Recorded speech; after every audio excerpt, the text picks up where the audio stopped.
தந்தை, மைந்தன், தூய் ஆவியரின் திருப்பெயராலே ஆமென். அமருங்கள்.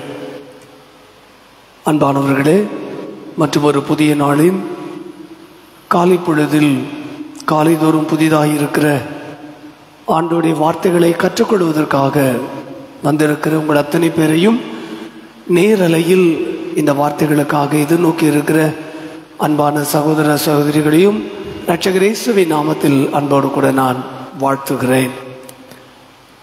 The vibrant one-line messages, அதிர வைத்த ஒரு வரி செய்தியை கடந்த திங்கட்கிழமையிலிருந்து நாம் கேட்டுக்கொண்டிருக்கிறோம். இன்றைக்கு அதனுடைய 5வது செய்தியை நாம் கேட்கப் போகிறோம். அப்போஸ்தலர் நடபடிகள் புத்தகம் 9ஆம் அதிகாரம் 5வது வசனத்தில் ஆண்டவர் இயேசு சவுலை நோக்கி, நீ துன்பப்படுத்துகிற இயேசு நானே, முள்ளில் உதைக்கிறது உனக்கு கடினமாம் என்றார். அதற்கு இயேசு, நீ துன்பப்படுத்துகிற இயேசு நானே, முள்ளில் உதைக்கிறது உனக்கு கடினமாம். I am Jesus whom you are persecuting. பவுலை குறித்த அநேக செய்திகளை சிறு வயது முதற்கொண்டு நாம் கேட்டிருக்கின்றோம். இந்த பவுலுடைய வாழ்க்கையை புரட்டி போட்ட ஒரு மிக முக்கியமான ஒரு வரி செய்திதான், நீ துன்பப்படுத்துகிற இயேசு நானே.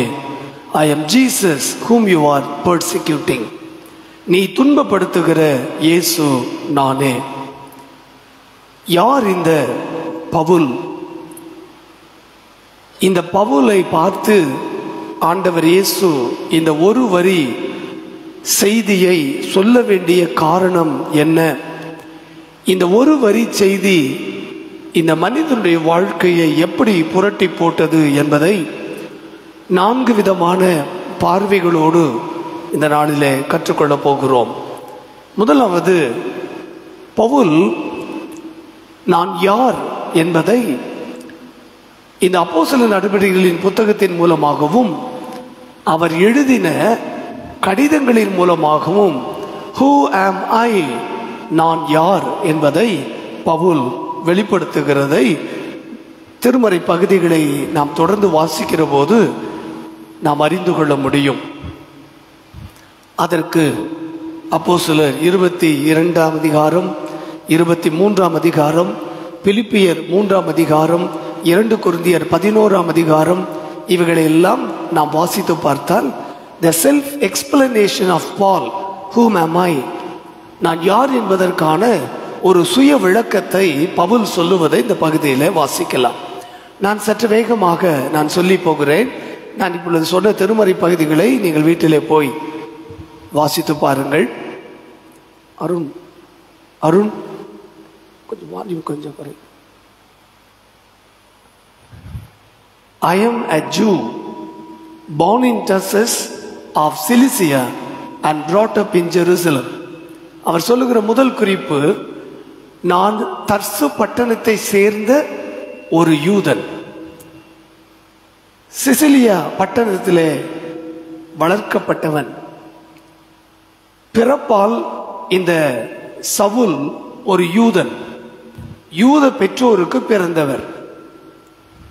22ஆம் அதிகாரத்தில் அவர் சொல்லுகிற போது, என்னுடைய தகப்பனார், பவுலுடைய தகப்பனார், தர்சு பட்டணம் என்பது ரோமர்களின் ஆளுகையிலே இருந்த ஒரு பட்டணம். ஆகையினால் அருண்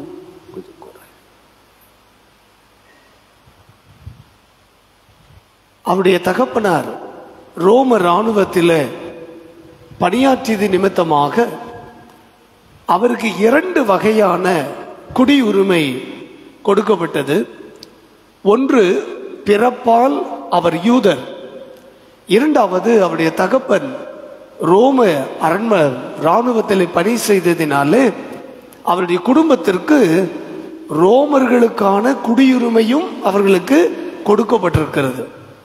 சமீபத்தில் அமெரிக்க அதிபர் ட்ரம்ப் இப்போ ஒரு திட்டத்தை அறிமுகம் செய்திருக்கிறார். Golden visa. அதற்கு ஏராளமான பணத்தை கொடுத்து அமெரிக்க குடியுரிமை என்ன செய்யலாம்? வாங்கலாம். அதே போலவே ஐக்கிய அரபு எமிரேட்ஸிலும் இப்பொழுது கோல்டன் விசா கொடுக்கப்படுகிறது. மிகப்பெரிய பணக்காரர்கள் அந்த பணத்தை கொடுத்து அந்த விசாவை வாங்கி கொண்டு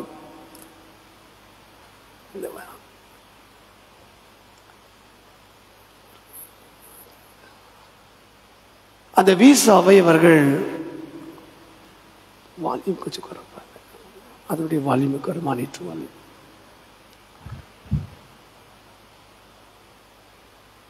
அப்படி சவுலுடைய தகப்பனார் இராணுவத்திலே பணி செய்ததினால் தானாகவே அவருக்கு அந்த ரோம குடியுரிமை கிடைத்து விட்டது. அடுத்து இந்த சவுல் யார் என்றால், கமாலியேல் என்கிற ஒரு மிகப்பெரிய யூத அறிஞரிடத்தின் திருமறையை முறையாக ஆழமாக கற்றுக்கொண்டவர். பிலிப்பியர் நிருபத்தில் வாசிக்கிற போது பவுல் சொல்லுகிறார், நான் எபிரேயில் பிறந்த எபிரேயன், கோத்திரத்தின்படி பெஞ்சமின் கோத்திரத்தை சேர்ந்தவன், 8வது நாளிலே விருத்த சேதனம் செய்யப்பட்டவன், நான் ஆபிரகாமுடைய குமாரன், சபை பிரிவின்படி நான் பரிசேயன் என்று சொல்லுவதை பார்க்கலாம். ஆக சிறு வயது முதற்கொண்டு எபிரேயர்களுடைய அல்லது யூத சமயத்தில் அதிகமாக வேர்கொண்டு நியாயப்பிரமாணத்தின்படி வளர்க்கப்பட்டதினாலே நியாயப்பிரமாணத்தின் மேலே ஆழமான வைராக்கியம் கொண்டவர். ஆகையினாலே ஆண்டவர் இயேசு கிறிஸ்துவையும் அவருடைய சீடர்களையும் அவர்களால் உருவாக்கப்பட்ட திருச்சபையையும் பவுல் என்ன செய்கிறார்? வெறுக்கிறார். இந்த யூத சமயத்துக்கு எதிராக ஒரு புதிய சமயம், இந்த நியாயப்பிரமாணத்தை முற்றிலுமாக மாறுபட்டு போதிக்கின்ற ஒரு சமயம் என்று சொல்லி சவுலுக்குள்ளே ஒரு வெறுப்பு உணர்ச்சி கிறிஸ்தவத்தின் மேலே வருகிறது. ஆகையினாலே அப்போஸ்தலர் 7ஆம் அதிகாரத்தில் ஸ்தேவான் கல்லெறிந்து கொல்லப்படுகிற போது சவுலும் அங்கே இருந்தான். ஸ்தேவானுடைய ஆடைகளை எல்லாம் சவுலின் பாதத்தில் வைத்தார்கள் என்ற குறிப்பு இருக்கும்.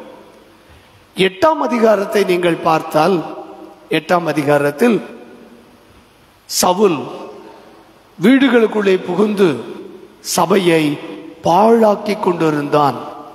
ஆண்களையும் பெண்களையும் அவன் கொலை செய்து கொண்டிருந்தான், சபையை சித்திரவதை செய்து கொண்டிருந்தான் என்று சொல்லி நாம் வாசிக்கிறோம். செய்தியினுடைய அடுத்த பகுதிக்கு நான் போகிறேன்.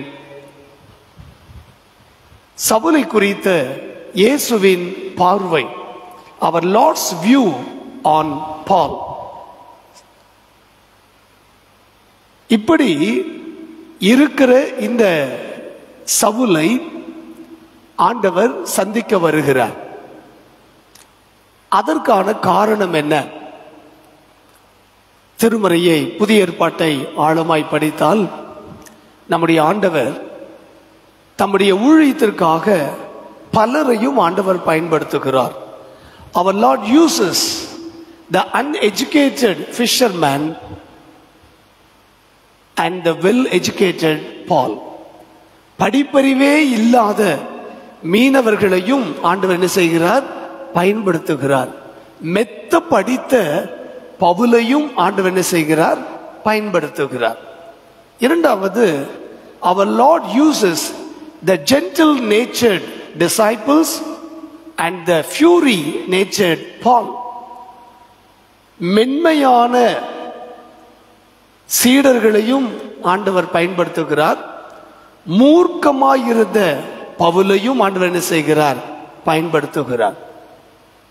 Our Lord uses the powerless fisherman and power-centered Paul. எந்த விதமான அதிகாரமும் இல்லாமல் சாதாரண கலிலேயராய் மீனவர்களாய் இருந்த ஆண்டவருடைய சீடர்களையும் இயேசு பயன்படுத்துகிறார். பரிசேய வகுப்பிலே மிக முக்கியமான ஒரு பொறுப்பில் இருக்கிற இந்த பவுலையும் ஆண்டவர் என்ன செய்கிறார்? பயன்படுத்த விரும்புகிறார். எல்லாரும் சவுலை ஒரு மோசமான மனிதனாக பார்த்து கொண்டிருக்கும் போது கடவுள் அவனுக்குள்ள இருக்கிற அந்த வைராக்கியத்தை, அந்த மூர்க்க குணத்தை, நற்செய்தியை அறிவிப்பதற்கு எப்படி பயன்படுத்திக் கொள்ள முடியும் என்று ஆண்டவர் பார்த்து, the Lord's eyes found him to be the fittest person to spread the gospel throughout the world. உலகம் முழுவதும் ஆண்டவருடைய வார்த்தைகளை கொண்டு செல்வதற்கு படிப்பறிவில்லாத இந்த மீனவர்கள் மட்டும் போதாது, மெத்த படித்த இந்த பவுலும் தேவை. மென்மையான குணம் கொண்டிருக்கிற இந்த சீடர்கள் மட்டுமல்ல, மூர்க்கமாய் குணம் இருக்கிற இந்த பவுலும் எனக்கு தேவை என்று ஆண்டவர் உணர்ந்து இந்த சவுலை ஆண்டவர் ஊழியத்திற்காக சந்திக்க ஆண்டவர் விரும்புகிறார். ஒரு குறிப்பிட்ட காலகட்டத்தில் இந்த சவுல் பிரதான ஆசாரியரிடத்தில் போய் கிறிஸ்தவ மக்களை துன்புறுத்துவதற்காக, சித்திரவதை செய்வதற்காக அவருடைய அதிகார பத்திரத்தை வாங்கும்படியாக பெற்றுக்கொண்டு எங்கே போகிறார்? தமஸ்குவை நோக்கி போகிறதை 9ஆம் அதிகாரத்தில் நாம் வாசிக்கிறோம். இந்த மார்க்கத்தாராகிய புருஷரையாகவும் ஸ்திரீகளையாகவும் தான் கண்டுபிடித்தால் அவர்களை கட்டி எருசலேமுக்கு கொண்டு வரும்படி தமஸ்குவில ஜபாலயங்களுக்கு நிருபங்களை கேட்டு வாங்கினான். அந்த ஆத்தென்டிகேட்டட் லெட்டரை வாங்கிவிட்டு இந்த சவுல் பயணப்பட்டு போகிறார். பயணப்பட்டு போகிற போது ஆண்டவர் இயேசு அவனை சந்திக்கிறார். இந்த சந்திப்பை தான் on the road to Damascus என்ற வார்த்தையிலே நாம் புரிந்து கொள்ளுவோம்.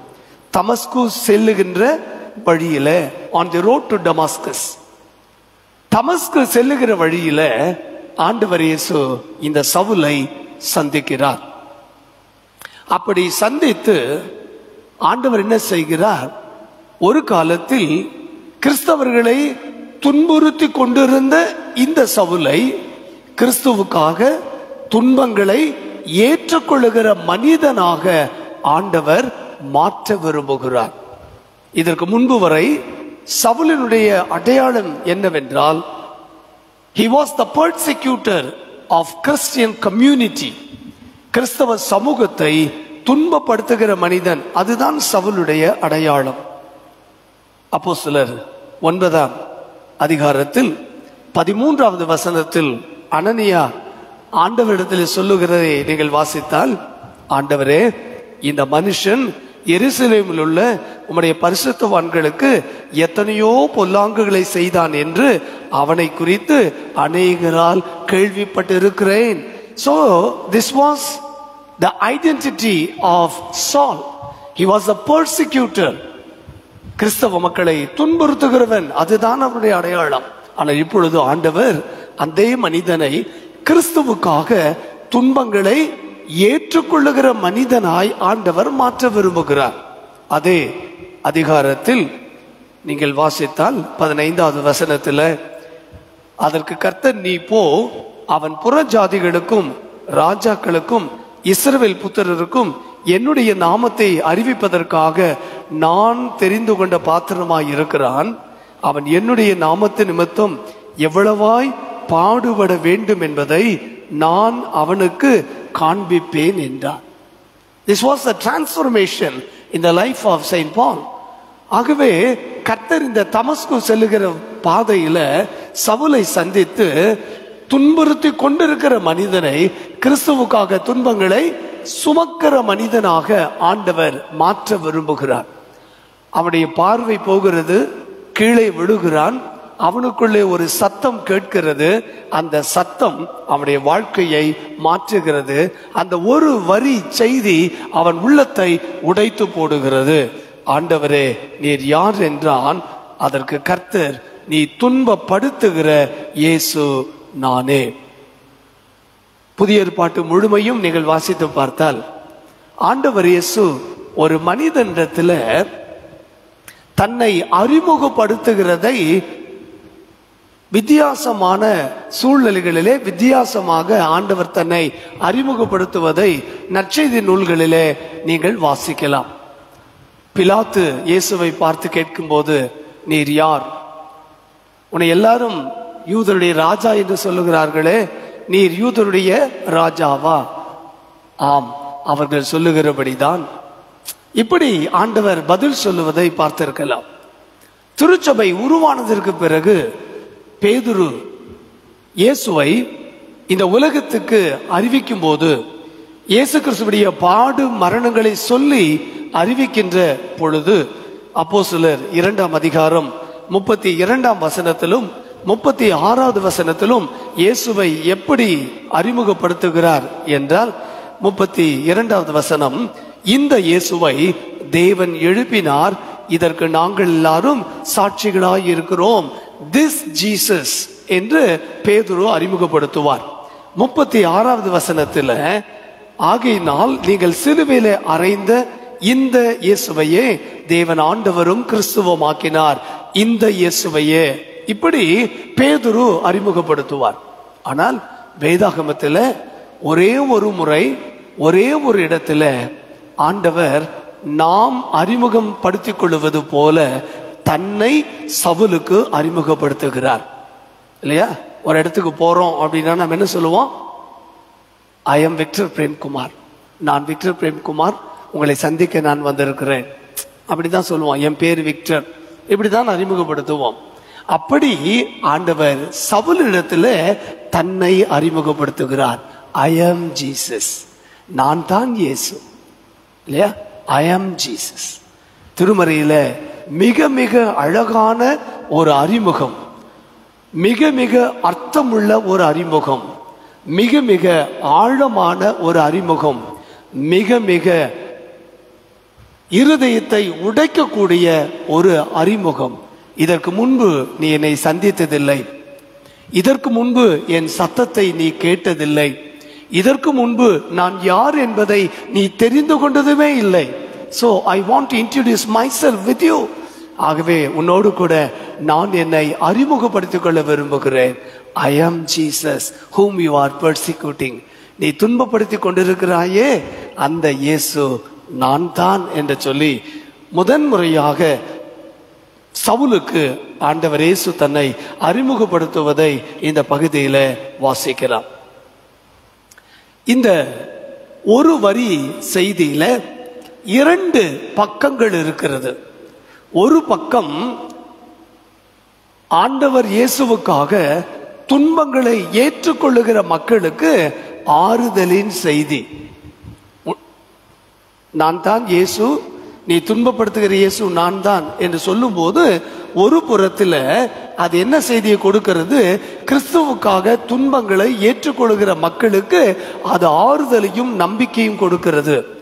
இன்னொரு புறம் இயேசு நிமித்தம் துன்பப்படுத்துகிற மக்களுக்கு அது எச்சரிப்பின் செய்தியை கொடுக்கிறது. The one line message gave 2 kinds of messages. 2 வகையான செய்தியை கொடுக்கிறது. ஒன்று ஆறுதலையும் நம்பிக்கையும் கொடுக்கிறது, மற்றொன்று எச்சரிப்பை கொடுக்கிறது. ஏசாயா தீர்க்கதரிசன புத்தகம் 53ஆம் அதிகாரம் 4வது வசனத்தை நாம் வாசித்து பார்த்தால் 53:4 மெய்யாகவே அவர் நம்முடைய பாடுகளை ஏற்றுக்கொண்டு நம்முடைய துக்கங்களை அவர் சுமந்தார். ஆண்டவருடைய திருப்பெயரால துன்பங்களை துக்கங்களை சுமக்கிறவர் யார்? ஆண்டவர் இயேசு. ஆகவே துன்புறுத்தப்படுகிற கிறிஸ்தவர்களுக்கு இது ஒரு நம்பிக்கையின் செய்தி. நான் இன்று துன்பப்படுகிற போது என்னோடு கூட என் ஆண்டவரும் என்ன செய்கிறார்? துன்பப்படுகிறார். அவரும் என்னோடு கூட துன்புறுத்தப்படுகிறார் என்ற ஒரு செய்தி, ஒரு நம்பிக்கையின் செய்தி வருகிறது. சகரியாவின் புத்தகம் 2ஆம் அதிகாரம் 8வது வசனத்துல, உன்னை தொடுகிறவன் என் கண்மணியை தொடுகிறான். இல்லையா? நீ பயப்படாதப்பா, உன்னை ஒருத்தன் தொடுறான், உனக்கு எதிராக ஒருத்தன் நிற்கிறான் அப்படின்னா அவன் உன்னை துன்புறுத்தல, அவன் என்னை துன்புறுத்தி கொண்டிருக்கிறான். உன்னை தொடுகிறவன் என் கண்மணியை தொடுகிறான். நான் விட்டுருவனா? கண்மணியை தொடர்றதுக்கு விட்டுருவனா? இமை போல நான் பாதுகாப்பேன் அல்லவா என்கிற ஒரு நம்பிக்கையின் செய்தியை ஆண்டவர் சொல்லுகிறார். மறுபுறம் அது ஒரு எச்சரிப்பின் செய்தியா இருக்கிறது. நீ என்னுடைய ஜனங்களை துன்புறுத்தலப்பா, நீ என்னையே நீ துன்புறுத்திட்டு இருக்கிற, இதற்கு உனக்கு என்ன செய்யப்படும்? பதில் செய்யப்படும் என்கின்ற ஒரு எச்சரிப்பின் செய்தியை ஆண்டவர் சொல்லுவதாக இந்த பகுதியை நாம் புரிந்து கொள்ள முடியும். இந்த ஒரு வரி செய்தியை ஆண்டவர் சவுலோடு கூட பேசினதற்கு பின்பு அவருடைய இருதயம் உடைக்கப்படுவதாக நாம் திருமறையில வாசிக்கிறோம். அவன் நடுங்கி திகைத்து, ஆண்டவரே நான் என்ன செய்ய சித்தமாய் இருக்கிறீர் என்றார். ஒரே ஒரு வார்த்தை, அந்த ஒரே ஒரு வார்த்தை கடினமான மனதோடு கூட இருந்த மனிதன், மூர்க்க குணம் நிறைந்த ஒரு மனிதன், யூத சமயத்திற்காக வைராக்கியம் கொண்டிருந்த மனிதன், சபையை பாழாக்கி கொண்டிருந்த மனிதன், எல்லாரையும் வீதியில இழுத்து அடித்து துன்புறுத்தி கொண்டிருந்த மனிதன் நடுங்கி திகைத்து ஆண்டவரிடத்துல நான் என்ன செய்ய சித்தமாய் இருக்கிறேன் என்று ஆண்டவரிடத்துல அவன் கேட்பதாக இந்த பகுதியில நாம் புரிந்து கொள்ள முடியும். இப்பொழுது ஆண்டவர் என்ன செய்கிறார்? எவைகள் எல்லாம் இந்த சவுலுக்கு எதிர்மறையா இருந்ததோ அதை எல்லாவற்றையும் ஆண்டவர் நேர்மறையாக மாற்றுகிறார். அவனுடைய படிப்பு, அவனுடைய திறமைகள், அவனுடைய அறிவு, அவனுடைய ஞானம், அவனுடைய வைராக்கியம் எல்லாம் எனக்கு தேவை என்று சொல்லி ஆண்டவர் எடுத்துக்கொண்டு சவுலை ஊழியத்திற்காக ஆண்டவர் பயன்படுத்த ஆரம்பிக்கிறார்.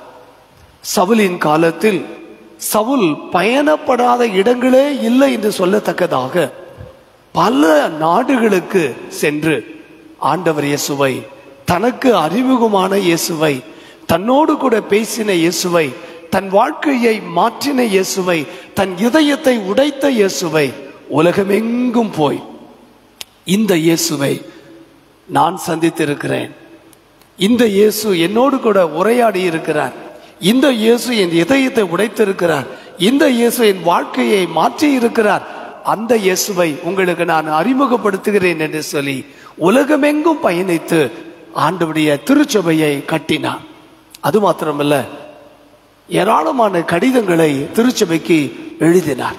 இன்றைக்கும் புதிய ஏற்பாட்டில் பவுலுடைய கடிதங்கள் நமக்கு பேசுகின்ற ஆண்டவருடைய வார்த்தைகளாக இருக்கிறதை பார்க்கிறோம். இந்த தமஸ்குவினுடைய அனுபவம், இந்த ஒரு வரி செய்தி சவுலுடைய வாழ்க்கையில ஒரு புதிய சகாப்தத்தை துவங்கினது. On the road to Damascus was the beginning of St. Paul's era. சவுலுடைய வாழ்க்கையில ஒரு புதிய சகாப்தத்தின் துவக்கம். அந்த ரெஸ்ட் இஸ் ஹிஸ்டரி. மீதம் இருக்கிற காரியங்கள் வரலாறு. இன்றைக்கும் இந்த திருமறையை நாம் சுமக்கும் போதெல்லாம், இந்த திருமறையை வாசிக்கும் போதெல்லாம் இயேசு கிறிஸ்துவுக்கு அடுத்தபடியாக பவுலுடைய செய்திகளைத்தான், பவுலுடைய கடிதம் சொல்லுகிற செய்திகளைத்தான் அதிகமாக நாம் கேட்டுக்கொண்டு இருக்கிறோம்.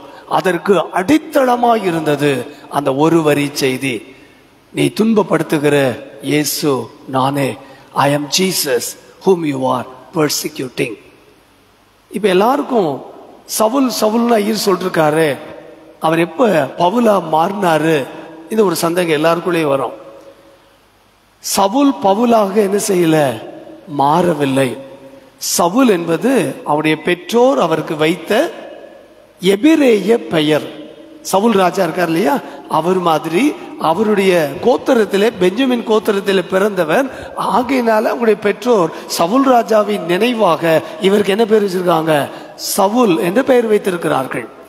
ஆனால் புதிய ஏற்பாட்டில் பவுல் என்கிற பெயர் கிரேக்க மொழியில அதை என்ன செய்யறாங்க, பவுல், பால் என்றால் கிரேக்க மொழியில சவுல் என்று சொல்லி அர்த்தம். அதனால இனி ஒருபோதும் என்ன சொல்லக்கூடாது, சவுல் பவுலாக மாறின அனுபவம் அப்படியெல்லாம் சொல்லக்கூடாது. சவுல் என்பது அவருடைய எபிரேய பெயர், பவுல் என்பது அவருடைய கிரேக்க பெயர் என்பதை நாம் புரிந்து கொள்ள வேண்டும். நாளை ஒருவரி செய்தியின் நிறைவு செய்தியோடு நாளை தினம் நான் உங்களை சந்திக்கிறேன். அதுவரையிலும் ஆண்டவருடைய கிருபை நம்மை தாங்கி வழி நடத்துவதாக. ஆமென்.